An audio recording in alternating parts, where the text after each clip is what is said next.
Shalom semuanya. Shalom. Kembali lagi di Story Simple Truth of You. Dan kali ini, minggu ini kita mau bahas lanjutin ya. Bisa dibilang lanjutin nggak? Bisa ya. Bisa. Lanjutin tentang akhir zaman. Iya, betul. Mau bahas apa kok Hugh? Kita akan membahas 70 minggu. Wih, 70 minggu apa ini? 70 minggu Daniel ya. Jadi kalau teman-teman mungkin baru pertama kali dengar atau belum sering-sering dengar, kita sama. Tenang aja. Makanya story ini ada untuk memperjelas itu semua. Ya, mantap sekali bersama dengan narasumber kita, Tante Desi. Jreng. Kayak sekolah minggu gitu. Oke, gimana Sam? Menurutmu Sam, 70 minggu Daniel? Jujur aja aku masih belum tahu banyak, tapi sama. Kalau kemarin sempat cari-cari itu kayak sebuah timeline dari zaman ke zaman gitu. Waduh, gitu. timeline Rumit dari ya. zaman. Gimana itu? Ya, gimana narasumber kita? Oke, 70 minggu sendiri itu merupakan nubuatan ya. Dan kadang memang di gereja-gereja jarang dibahas.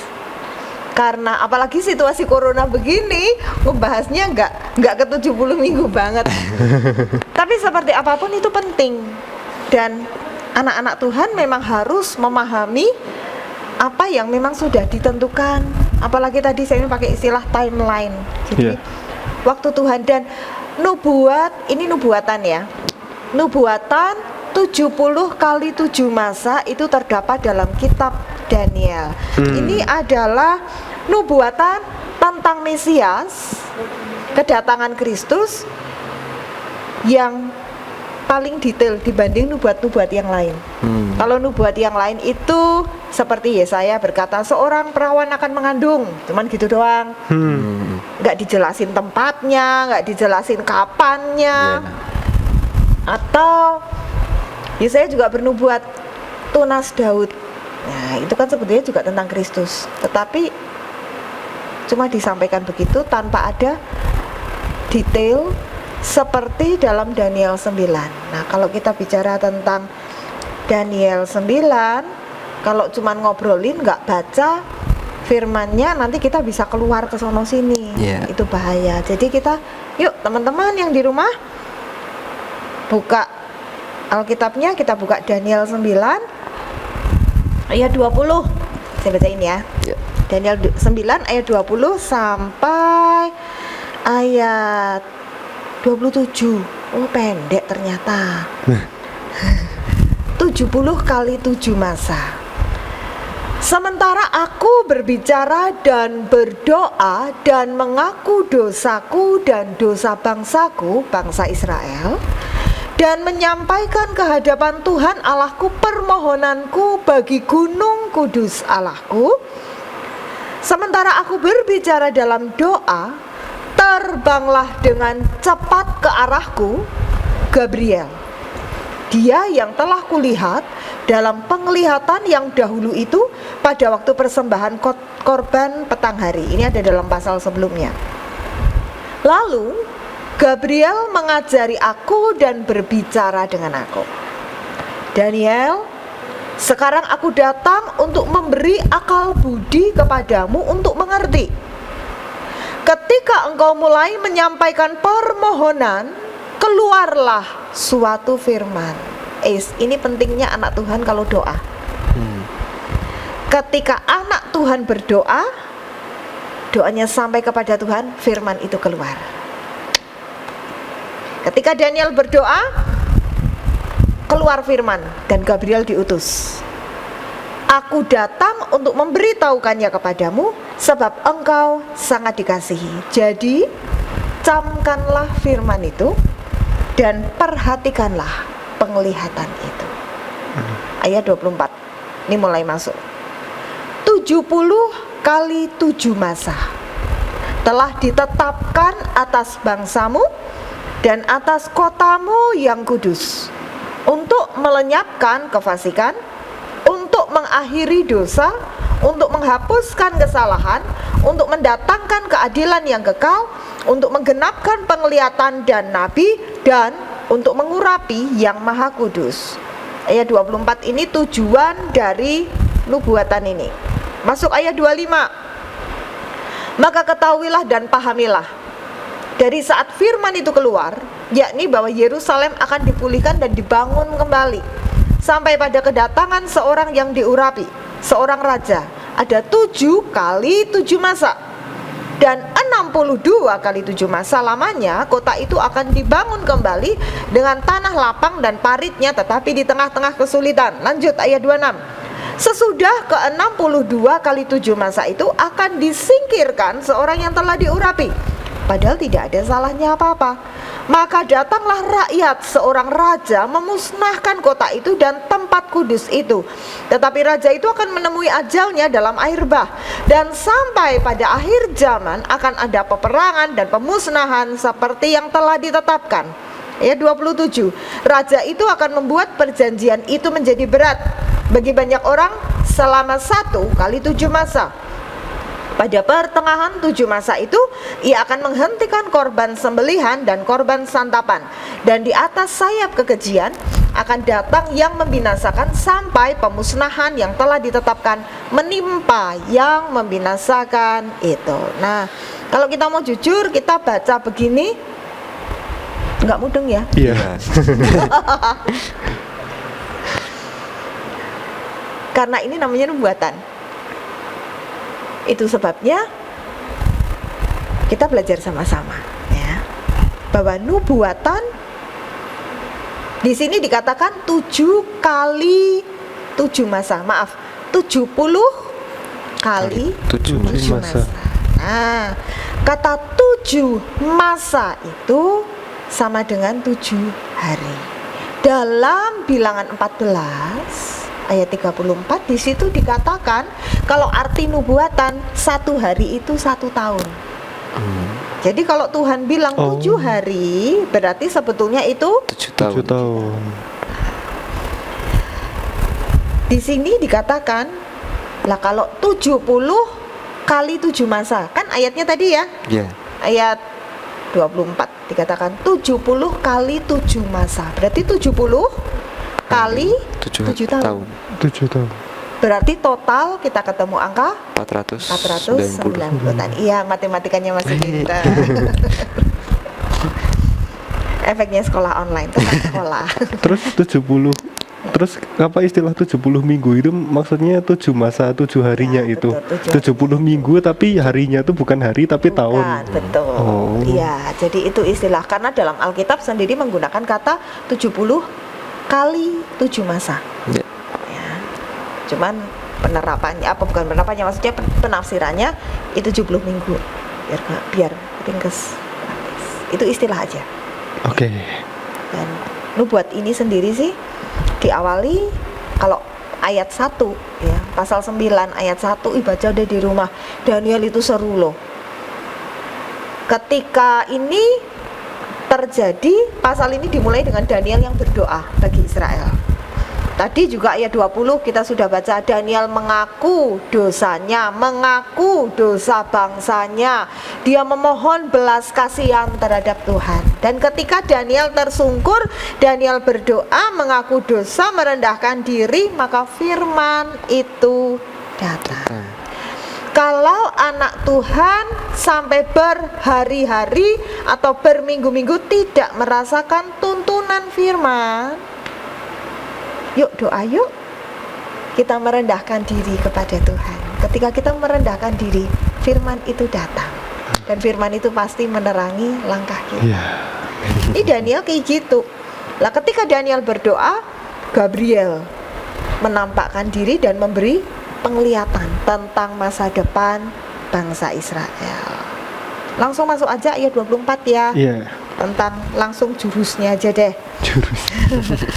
70 kali 7 masa telah ditetapkan atas bangsamu dan kotamu yang kudus. Jadi ini kita nggak bisa beranjak dari dua hal ini. Bahwa nubuatan ini adalah tentang bangsa Daniel, yaitu bangsa Israel, dan kota kudusnya, yaitu Yerusalem. Betul. Jadi nubuatan ini nggak bisa terus kita copot, kita terapkan kepada Indonesia. beda ya. Untuk Indonesia Tuhan punya kehendaknya sendiri. Nah, nubuatan yang dimaksud ini adalah nubuatan memang tentang Israel dan tentang Yerusalem. Terus ngapain dong kita belajar? Tenang guys, sebab segala yang tertulis dalam Alkitab, khususnya bangsa Israel, itu merupakan cerminan, merupakan gambaran bagi kehidupan anak Tuhan. Jadi sekalipun ayat ini membicarakan tentang Israel dan Yerusalem, tapi bukan lantas kita ya udah nggak ada urusannya sama saya, bukan ya. Ternyata kita nanti akan lihat semua firman Tuhan itu digenapi. Ya. Oh ya, satu lagi dalam nubuatan ada hal semacam ini nih yang perlu kita ingat ya. Misalnya ini ada dua gunung, satu gunung yang kecil, satu gunung yang lebih tinggi. Nah, jadi kalau kita tarik garis-garisnya begini ya. Sementara sang nabi itu ada di posisi ini. Jadi dia memandang dan melihat sepertinya lurus begini. Itu biasanya bahasa nubuatan seperti itu. Padahal antara puncak gunung yang satu dengan puncak gunung yang lain ini ada interval, ada jarak. Tetapi biasanya dalam nubuatan tidak disebutkan ya. Lah kalau dalam kitab Daniel ini disebutkan. Itu sebabnya dalam kitab Daniel ini termasuk nubuatan yang lebih detail dibanding dengan nubuatan-nubuatan yang lain. Okay. Tujuannya ayat 24 itu sudah ada tujuannya tuh di situ dicatat. Untuk melenyapkan kefasikan, mengakhiri dosa, menghapus kesalahan, mendatangkan keadilan yang kekal, menggenapkan penglihatan nabi dan mengurapi yang maha kudus. Jadi ini emang inti sebetulnya dari nubuatan 70 minggu ini adalah tentang Mesias ya, kedatangan Kristus. Kedatangan Kristus bukan cuma yang kedua kali, tapi juga termasuk yang pertama. Ya, ketika dia lahir sebagai manusia. Dan jangan lupa kata kuncinya di sini adalah mengurapi yang maha kudus ya. Jadi kan Kristus itu dalam bahasa Yunani artinya yang diurapi ya. Yuk kita lihat yuk. 490 tahun ini sendiri terbagi dalam 3 bagian kecil. Ayat 25 di situ sudah katakan ya, supaya jelas nih bisa dilihat gambarnya. Ayat 25 sambil saya bacakan, kalian bisa lihat gambar ini. Ada 7 kali 7 masa, terus kemudian 62 kali 7 masa, dan ada 1 kali 7 masa. Jadi total 70 itu terbagi kepada 7 kali 7 tahun, 49 tahun. Nah, 49 tahun, terus kemudian 62 kali 7 tahun, 434. Ya, yang 434. Terus kemudian yang terakhir 1 kali 7 tahun. Ya, ini gambarnya ada. Oke. Terbagi dalam 3. Nah, sekarang Alkitab ternyata menjelaskan startnya kapan.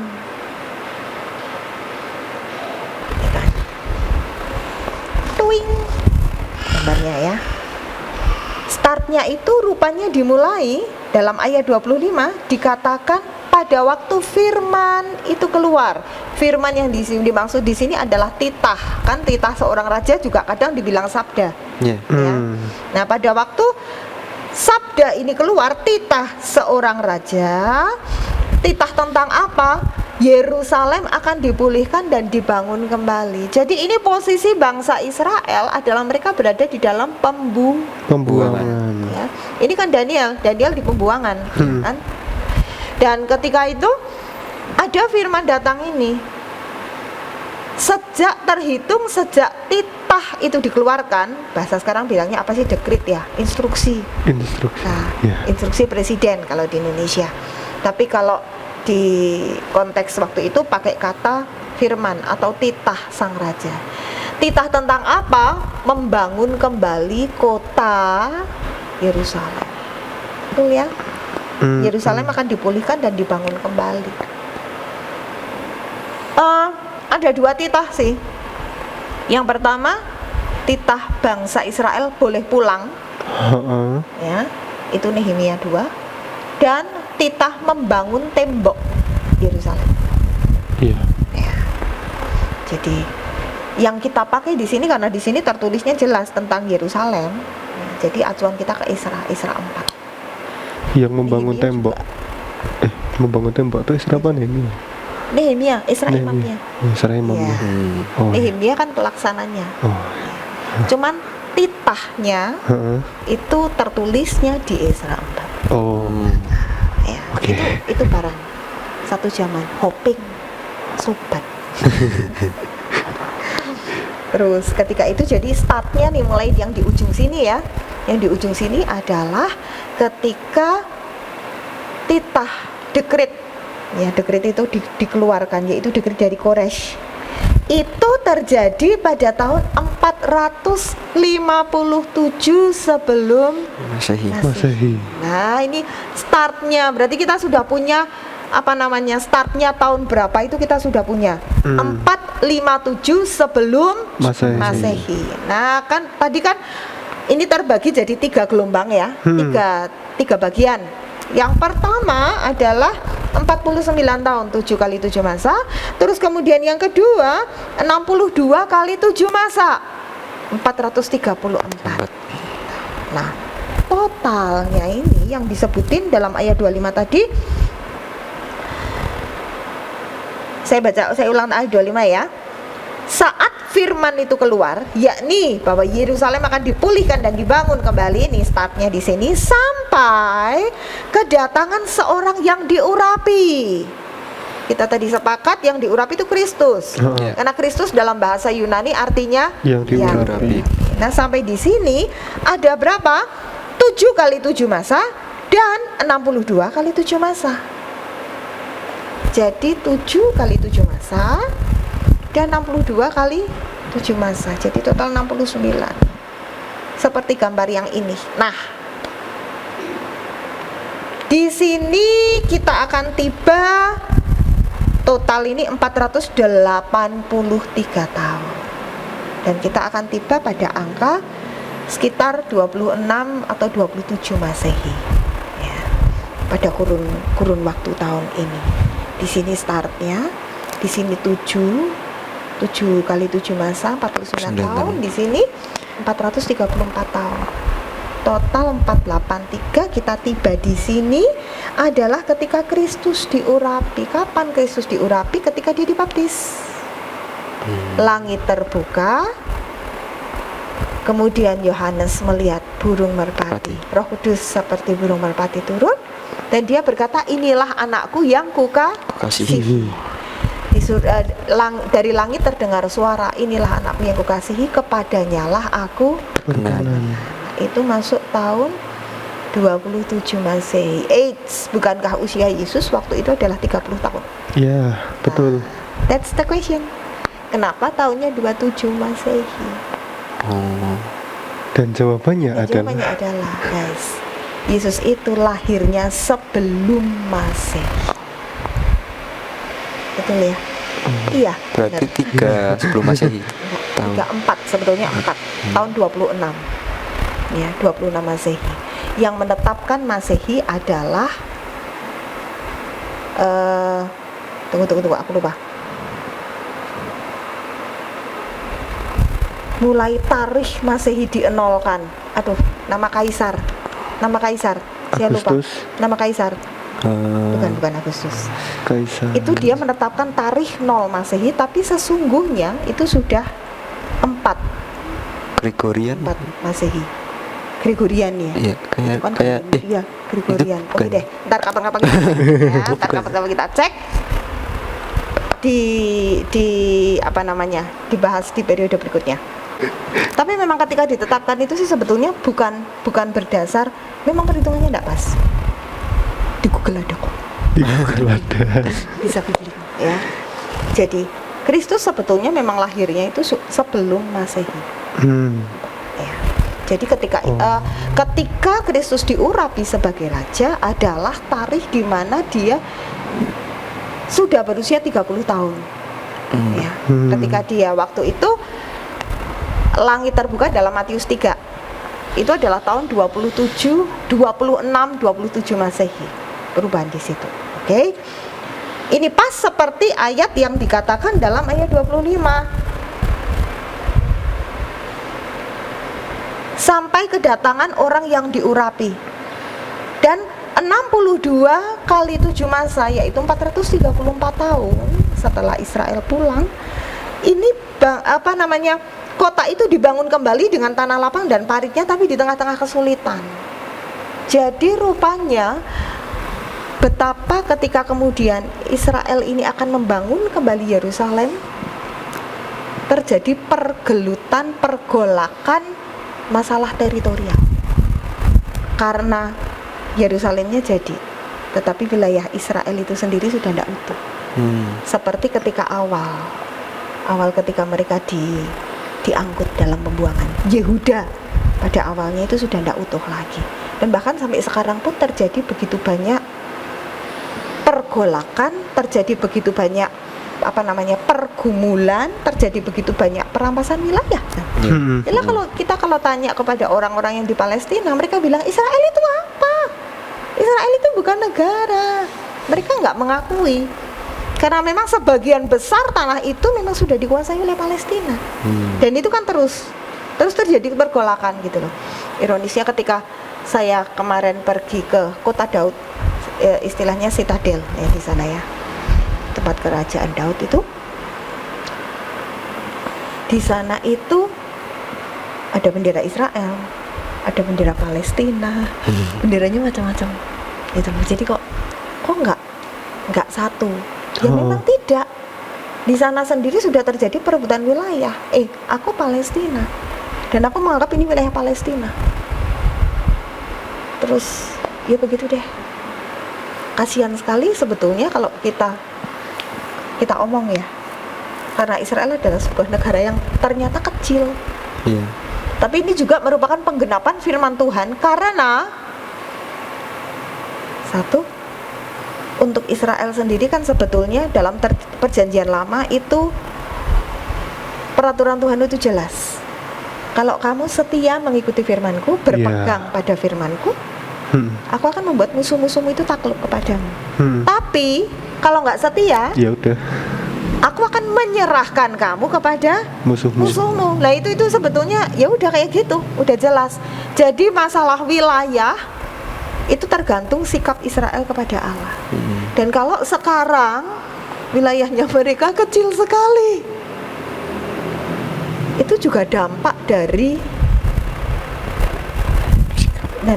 sikap nenek moyang, dan juga mungkin dampak dari sikap mereka yang terus menolak Mesias, terus menantikan Mesias. Nah itu ya, karena sebetulnya itu semua udah jelas. Kalau Israel kita harus lihatnya ke perjanjian lama. Itu erat banget kaitannya di situ ya. Oke.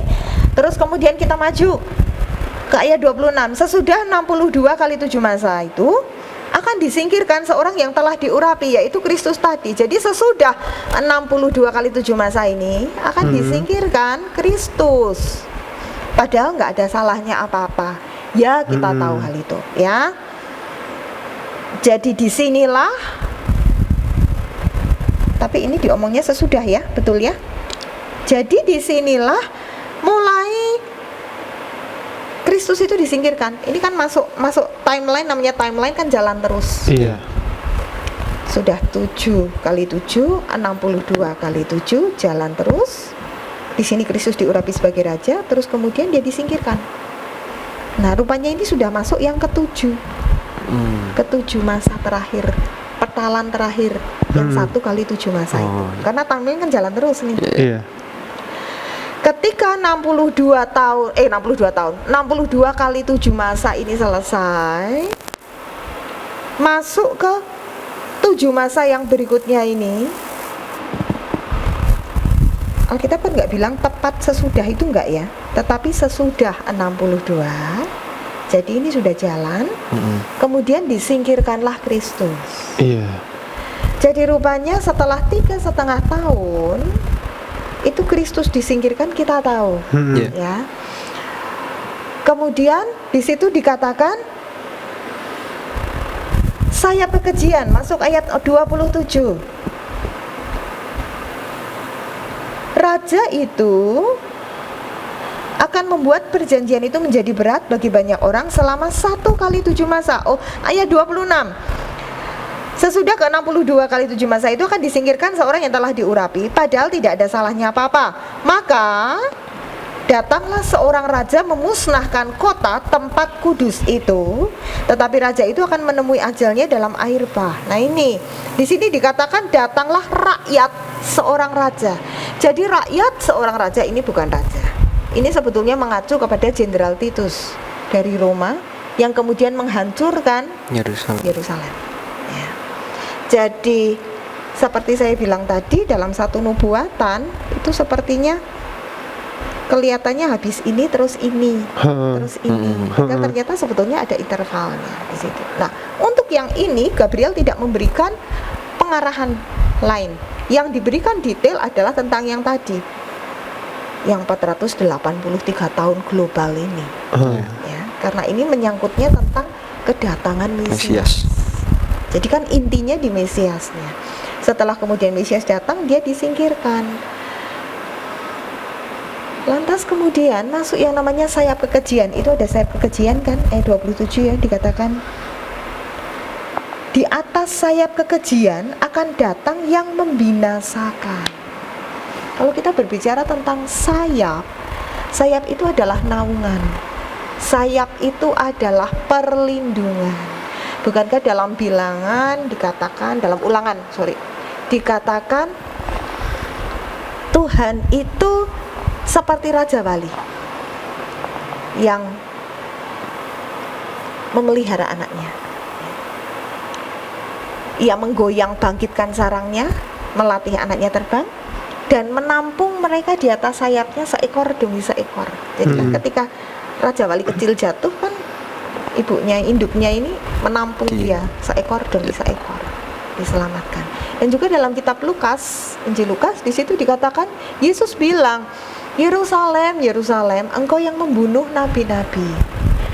Aku rindu mengumpulkan engkau seperti induk ayam mengumpulkan anak-anaknya di bawah sayapnya. Sayap itu bicara perlindungan Allah. Tetapi ternyata memasuki paruh yang kedua, 7 masa ini, 1 kali 7 masa ini, ternyata bangsa Israel menyingkirkan seorang yang diurapi, yaitu Kristus. Itu sebabnya Allah tidak lagi menaungi bangsa ini. Ini sesuai dengan kitab Roma, bahwa cabang itu dipatahkan. Ini perumpamaannya Rasul Paulus. Cabang ini kan pokoknya kan Kristus, dan cabangnya itu kan sebetulnya adalah bangsa Israel. Tapi cabangnya itu dipatahkan supaya kamu, yaitu orang-orang yang tidak mengenal Kristus, bisa dicangkokkan jadi pengikut Kristus. Jadi Allah rupanya mulai memalingkan dirinya dan memandang kepada seluruh bangsa-bangsa. Keselamatan dalam Kristus dibuka bagi seluruh bangsa. Kalau tadinya dalam perjanjian lama kan eksklusif untuk Israel, Yahudi. Tetapi karena Kristus, mereka menolak Kristus. Apalagi kan mereka bilang, enyahkanlah dia. Ya, ketika Pilatus bilang, aku cuci tangan loh, aku nggak tanggung darah orang yang tidak bersalah ini. Mereka bilang, tertanggunglah darahnya atas kami, atas anak-anak kami, atas cucu-cucu kami. Itu sebuah keputusan yang ngawur dan berani, nekat. Itu sebabnya tirai bait Allah terbelah jadi.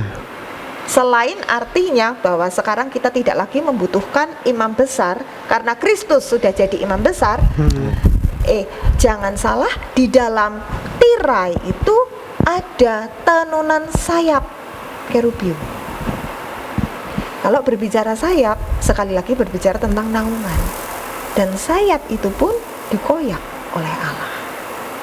Jadi itu merupakan sebuah gambaran hati Tuhan, bahwa oke, kamu menolak caraku, kamu menolak apa yang telah aku perbuat, maka sekarang aku alihkan kasih karuniaku kepada bangsa-bangsa lain. Ya. Itu sebabnya kalau kita melihat kondisi Israel, kondisi Yahudi di zaman sekarang ini dibilang miris-miris, tapi kita juga melihat kesetiaan Tuhan. Tuhan itu tetap menopang bangsanya, bangsa yang dipilih Tuhan. Perjanjian dengan Abraham itu tidak lantas hilang. Dan luar biasa. Ya, walaupun kita tahu kalau di peta itu Israel itu kecil, sak ketumil. Tetapi bisa tetap eksis itu ya memang hanya satu-satunya karena kuasa Allah. Karena Tuhan yang menopang. Kalau enggak itu sudah hancur lagi. Sudah lama sekali. Karena memang bahkan di Israel pun, di kota mana saya lupa, ada bendera Itali, ada bendera kok maksudnya bendera Itali apa ya gitu ya. Oh ternyata tempat itu dikelola oleh pemerintah Itali. Bayangkan Israel itu sampai sudah tergadai sedemikian rupa. Kalau misalnya ada bendera Itali itu ya di Kedubes lah, itu lumrah Kedubes Itali. Tapi ternyata enggak. Ada bendera Itali, ada bendera Palestina, ada bendera Inggris juga ada. Jadi itu tanah yang dikelola jadi milik mereka, jadi tanggung jawab pemerintah Itali, jadi tanggung jawab pemerintah Inggris. Ternyata jadi bayangkan kalau itu dibilang Israel sebelah mananya, terus garisnya itu, teritorinya itu, batas wilayahnya itu bagaimana, itu sudah ya begitulah. Karena mereka menolak keselamatan yang dari Allah. Walaupun di satu sisi seperti Rasul Paulus katakan, ketegaran mereka itu merupakan keuntungan buat kita. Sebab Allah membuka kesempatan bagi bangsa-bangsa lain. Saya kok nggak catat ya ayatnya itu dalam kitab Roma.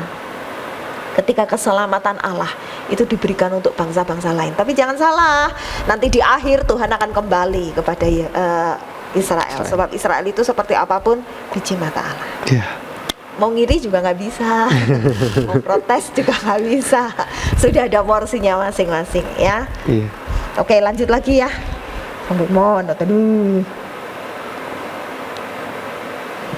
Oke, ketika akhirnya memasuki masa ini kan sudah tinggal 1 kali 7 masa, dan di tengah itu mereka menolak Kristus. Maka akhirnya kita sama-sama tahu, tadi kita udah belajar, sayap naungan Allah itu dialihkan. Jadi ini yang setengah kepotong karena sikap bangsa itu ya. Dalam ayat ke-26 dan ke-27 ayat 27 bagian B, pada pertengahan 7 masa itu ia akan menghentikan korban sembelihan dan korban santapan. Jadi korban sembelihan dan korban santapan itu akan dihentikan lagi korban. Kenapa dihentikan korban? Lah karena Kristus sudah menjadi korban untuk segala dosa kita. Kristus sudah menjadi korban untuk segala kesalahan kita. Ya, kan udah berhenti, udah nggak perlu lagi yang namanya anak Tuhan yang udah beriman kepada Kristus, sudah tidak perlu lagi mempersembahkan korban. Nah kalau setengahnya ini berhenti, itu setengahnya yang lain kemana dong? Kita nggak bisa bilang, cuma secuil dibuang aja. Bisa. Jangan. Setengahnya lagi, karena ini yang namanya waktu berjalan terus, ya. Jadi waktu berjalan terus pun sebetulnya yang setengahnya ini jadi masuk ke 3,5 tahun antikris yang terakhir. Itu karena apa? Karena mereka menolak Kristus. Jadi sebentar, timelinenya jadi begitu. Nah, ulang lagi ya. Setelah yang 62, paham. Kan terus masuk ke 7 kali 1 di tengah yang 3,5 mereka menolak Kristus.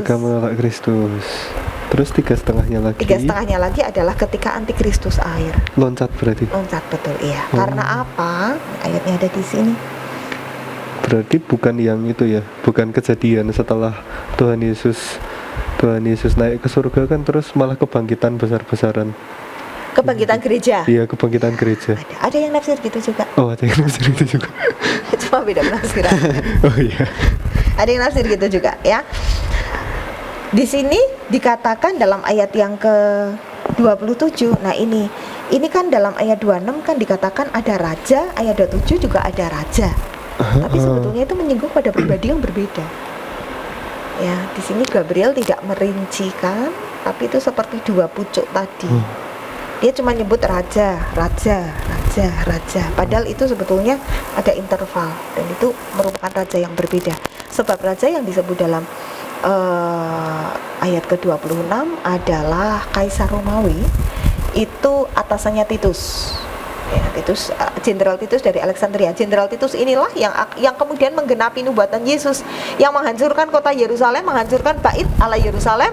Dan ketika itu kan Yesus bilang tidak ada satu batu pun tersusun di atas batu yang lain. Nah, itu digenapi pada tahun 70 Masehi ketika Jenderal Titus merusakkan, menghancurkan ibu kota Israel, yaitu Yerusalem, bait Allah, terutama bait Allahnya. Ya. Sementara yang dalam ayat 27 yang dimaksud raja itu adalah si antikristus. Nah, ini kita memang kalau yang namanya menafsir memang ya kita butuh banyak referensi ayat dari Alkitab. Kita nggak bisa terus nebak-nebak sendiri ya. Sebab memang satu ayat saling menunjang satu sama lain. Tapi ini justru membuat saya bangga sekali akan Alkitab. Alkitab itu ditulis oleh banyak orang dalam kurun waktu yang berbeda, tetapi isinya konsisten. Isinya nggak bolak-balik. Ya, isinya konsisten tentang Kristus, tentang kekudusan Allah. Fokusnya adalah Kristus. Ya. Dan dalam ayat 27 dikatakan raja itu membuat perjanjian menjadi berat bagi banyak orang selama 1 kali 7 masa. Pada pertengahan 7 masa itu ia akan menghentikan korban sembelihan dan korban santapan. Dan di atas sayap kekejian akan datang nih yang membinasakan. Nah, ini yang dimaksud dengan antikris. Ya. Sebab intinya di sini adalah yang membinasakan. Sampai pemusnahan yang telah ditetapkan menimpa yang membinasakan itu. Jadi orang yang dimaksud dengan yang membinasakan di sini adalah si antikris itu. Itu sebabnya kenapa yang 3,5 tahun ini jadi pindah, jadi meluncat sana. Karena ya memang ayatnya tertulisnya seperti itu. Gitu. Itu merupakan ya nggak banyak juga orang yang membahas tentang 70 minggu. Tapi ternyata ketika kita geluti, kita ketahui, apalagi kitab Daniel itu luar biasa keren. Ya, sebetulnya nggak ada sih ayat di Alkitab yang nggak keren. Tapi kitab Daniel itu, apalagi kalau berbicara tentang, soalnya kitab Daniel itu juga seri dengan kitab Wahyu. Walaupun ketulisnya itu pada kurun waktu yang berbeda, tetapi banyak sekali penggambaran dalam kitab Daniel yang muncul dalam kitab Wahyu. Walaupun fokusnya di Daniel adalah nasib Israel pada era itu. Tetapi ternyata ketika Israel kemudian menolak Kristus, Allah mengalihkan kepada bangsa-bangsa, ternyata pembiasan dari kitab Daniel itu nyorotnya sampai ke kitab Wahyu. Sebetulnya ya itu keren sekali, luar biasa sekali. Luar biasa. Yang di kitab Daniel ada mimpi Nebukadnezar, terus ada penglihatan di tepi sungai Tigris, itu juga itu konsisten dalam kurun waktu yang berbeda, tetapi konsisten. Sementara sebetulnya yang dimaksud dalam ada juga sih, bukannya di sini. Dalam Daniel 8 itu seringkali diidentikan dengan antikristus, namanya Antiochus Epiphanes ya. Di situ karena dia, tapi ini terus nanti ceritanya jadi panjang karena itu dalam nubuatan yang ke-8 pasal 8 deh. Antiochus Epiphanes itu memang menghantam ibadah yang dihantam oleh Antiochus adalah ibadah. Ya, walaupun secara politis, ya, tetapi unsur yang paling kena adalah tentang ibadah.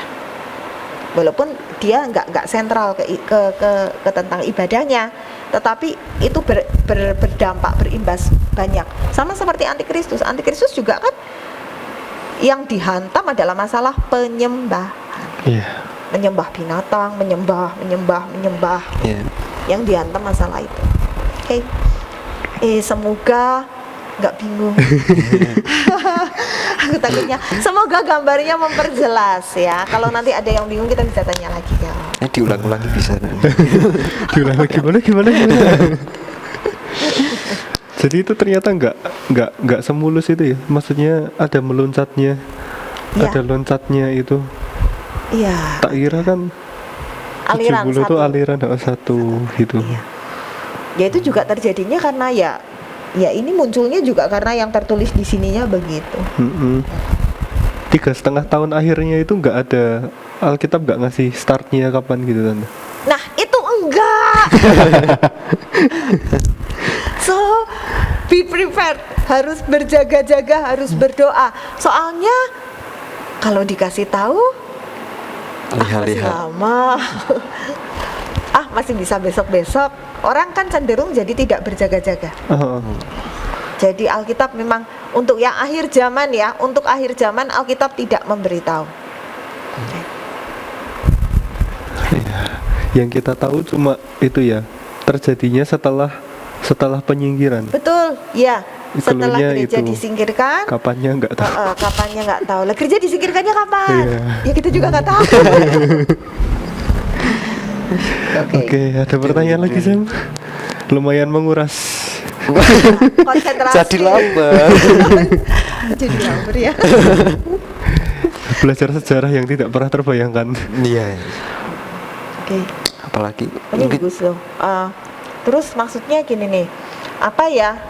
Kalau ini cuman sekedar sejarah. sekedar sejarah gitu kan Terus ya. ngapain kita belajar? Iya gitu. betul, ngapain kita belajar? Wah, jadi yang buat kita sekarang ini. penerapan Oh iya benar, Di- penerapannya nih. Kalau apa namanya? Ini Daniel pasal 9 itu kan cuma 27 ayat. Iya. Itu Kayak ringkas gini. banget. Dibaca 10 menit aja nggak nyampe udah selesai. So kalian luangkanlah waktu membaca, terutama ayat-ayat yang di atas. Sebab ayat-ayat yang di atas dari ayat 1 sampai 19 itu berbicara banyak. Itu adalah sikap anak Tuhan. Ketika bagaimana sih kita menantikan janji-janji Tuhan ya. Kalau tadi di ayat 25 ya kita sudah ayat 24 saya bacakan. Itu Gabriel tadi bilang kepada Daniel 70 kali 7 masa telah ditetapkan atas bangsamu. Jadi ada sekian waktu, sekian tahun yang sudah ditetapkan. Dan waktu yang sudah ditetapkan ini bukan tanpa tujuan loh guys. Tuhan punya tujuannya banyak. Untuk melenyapkan kefasikan, mengakhiri dosa, untuk menghapuskan kesalahan, mendatangkan keadilan kekal, menggenapkan penglihatan nabi, untuk mengurapi yang maha kudus. Jadi setiap waktu yang sudah ditetapkan oleh Tuhan itu punya tujuan. ya. Hidup kita pun bukankah terdiri dari tahun dan tahun, dan hidup kita yang cuman sejengkal ya. Di hadapan Tuhan dibandingkan dengan kekekalan Allah, dikatakan hidup kita ini seperti rumput, pagi ada, sore nggak ada. Tetapi dalam kurun waktu yang cuman singkat itu, ternyata Tuhan sudah menetapkan untuk kamu dan saya, untuk kita semua. Dan itu bukan cuman sekedar jatah napas doang. Ya udah, kamu saya kasih umur 27. Oh yang ini lamalah 72. Bukan. Tetapi semua itu ada tujuannya. Sama seperti 70 kali 7 masa telah ditetapkan atas bangsamu untuk. Nah ini ada tujuannya, ada untuknya.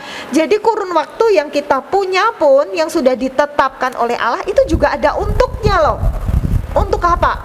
Nah, jangan sampai kita kehilangan hal ini. Jangan sampai kita nggak ngerti. Jangan sampai kita menjalani hidup itu cuman sekedar mampir hidup. Nah, sekedar hidup, mampir ngombe. Iya, mampir ngombe. Mampir nyenek. Tapi ngombe sekarang itu lama loh, men. Kalian ada wifi ya. Jangan cuma kita menjalani hidup cuman sekedar hidup, ya, sekedar ikutin siklus. Kecil, besar, jadi kecil lagi. Kan orang kalau udah tua, udah punya anak, udah punya cucu, katanya balik kayak bayi lagi, ngompol lagi, gampang nangis. Jangan cuma ngikutin siklus gitu doang. Tuhan itu punya ketetapan, Tuhan itu punya tujuan. Jadi jangan sampai kita itu nggak ngerti tujuan kita itu apa. Tuhan punya panggilan dalam setiap kita. Amin. Ya, itu yang pertama. Yang kedua, sikap kita ketika menantikan kehendak Tuhan. Lah ini Daniel itu, kalau di ayat atas ya, yuk bacain. Saya bacain. Ayat 2 aja deh. Pada tahun pertama kerajaannya itu, aku, Daniel, memperhatikan dalam kumpulan kitab jumlah tahun yang menurut firman Tuhan kepada Nabi Yeremia akan berlaku atas timbunan puing Yerusalem, yakni 70 tahun. Jadi gimana kita bisa ngerti kehendak Tuhan? Ya ini kayak Daniel ini. Perhatikanlah kitab-kitab. Artinya perhatikanlah firman Tuhan, perhatikanlah Alkitab. Ya. Memang kadang kan sekarang kesibukan kita hidup di zaman sekarang, kita lebih memperhatikan begitu banyak hal selain Alkitab. Iya. Dan kalau kita mau jujur, banyak hal selain Alkitab itu justru membuat hidup kita makin gak karu-karuan. Jadi gak stabil, gampang emosi, gampang panik, gampang marah. Apalagi kalau sudah seharian internet, ntar ditanya papa mama aja udah jawabnya udah nyengol tuh. Bukan curhat ya. Biasanya kan seperti itu ya. Tapi beda kalau kita memperhatikan Alkitab. Karena ketika kita memperhatikan Alkitab itu firman berbicara, firman itu menyucikan, firman itu memerdekakan. Jadi ketika Daniel, dia suka memperhatikan kitab. Ketika dia memperhatikan kitab, rupanya kitab yang diperhatikan Daniel adalah kitab Yeremia. Sebab Yeremia yang bilang 70 tahun Tuhan akan membuang bangsa ini ke pembuangan. Itu Yeremia 29 ayat 10 dan 11. 10 ayat 10 baru masuk ayat 11-nya. Aku ini mengetahui rancangan-rancangan apa yang ada padaku mengenai kamu. Tuhan udah bilang 70 tahun bangsa Yahudi akan tertawan di Babel. Nah, ketika Daniel memperhatikan kitab ini, 70 tahun dia mulai ngitung. Ternyata gak lama lagi. Sudah berapa tahun ini aku ada di Babel? Ternyata gak berapa lama lagi. Perhatikan sikap orang yang dekat sama Tuhan ketika dia menantikan penggenapan. Wah, gak lama lagi nih. Dia gak lantas asik, sudah tinggal berapa tahun lagi. Ya sudah, kalau gitu kita tenang-tenang aja. Mari kita siapkan panitia. Panitia keluar dari Babel. Ternyata Daniel nggak gitu. Dia ketika dia tahu tinggal sedikit waktu lagi Tuhan akan menggenapi janjinya, Daniel nggak nyantai-nyantai loh. Kan kita tadi baca ayatnya, dia merendahkan hati, ayat 3 tuh. Aku mengarahkan mukaku kepada Tuhan, berdoa, bermohon, berpuasa mengenakan kain kabung dan abu. Loh, dia merendahkan hati. Jadi rupanya ketika dia tahu tidak lama lagi janji Tuhan akan digenapi, dia merendahkan hati. Dia ngaku dosa bangsanya. Dia berusaha memohon belas kasihan Tuhan. Ini Daniel itu tipe anak Tuhan yang dewasa secara rohani ya. Bukan anak Tuhan yang maunya pokoknya mujizat aja. Enggak ya. Daniel ini dewasa secara rohani. Jadi kita perhatikan, ketika kita menanti penggenapan janji Tuhan, yuk kita mau dewasa rohani seperti Daniel. Arahkan hati pada Tuhan. Imannya itu justru semakin terpacu. Tidak lama lagi Tuhan akan menjawab doaku. Dia tahu karena dia kan hitung juga waktunya. Tidak lama lagi aku akan pulang, tidak lama lagi akan dibebaskan. Imannya itu semakin diarahkan kepada Tuhan. Makanya nggak heran, justru kepada Daniel di masa tuanya Tuhan itu membukakan sebuah nubuatan 70 yang artinya masa pembuangan. Ini di 70-nya dipakai oleh Tuhan untuk menggambarkan juga 70 kali 7 masa yang ada sekian tahun banyaknya tentang kedatangan Mesias, kedatangan seorang pelepas. Kan nggak semua nabi menceritakan tentang Mesias kan? Nggak semua nabi itu panggilannya menubuatkan tentang Mesias. Iya. Di sini Daniel mau nggak mau dia dijadikan Tuhan nabi. Karena sebetulnya kan pekerjaan Daniel bukan nabi. Tapi oleh Tuhan dia dilantik jadi nabi. Dia mendapat penglihatan. Yuk, ketika kita tahu janji Tuhan, pasti ya dan amin. Kita nggak mau leha-leha, nggak mau nyantai-nyantai. Tapi yuk kita merendahkan diri, makin fokus, iman makin dipacu, diarahkan kepada Tuhan. Okay? Ya, jadi gitu teman-teman. Yes. Ada pertanyaan Sam? Udah? Cuma mau bilang sebelum ini dengar Daniel itu cuma ingatnya sama gua sama singa. Makasih tante. Sama. Itu aja. Ya. Makasih tante. Kita speechless di sini. Walaupun saya pernah baca tafsirannya juga, ketika akhirnya zaman Ezra Nehemia itu pulang, Danielnya nggak ikut pulang, karena dia udah pulang ke rumah Bapa.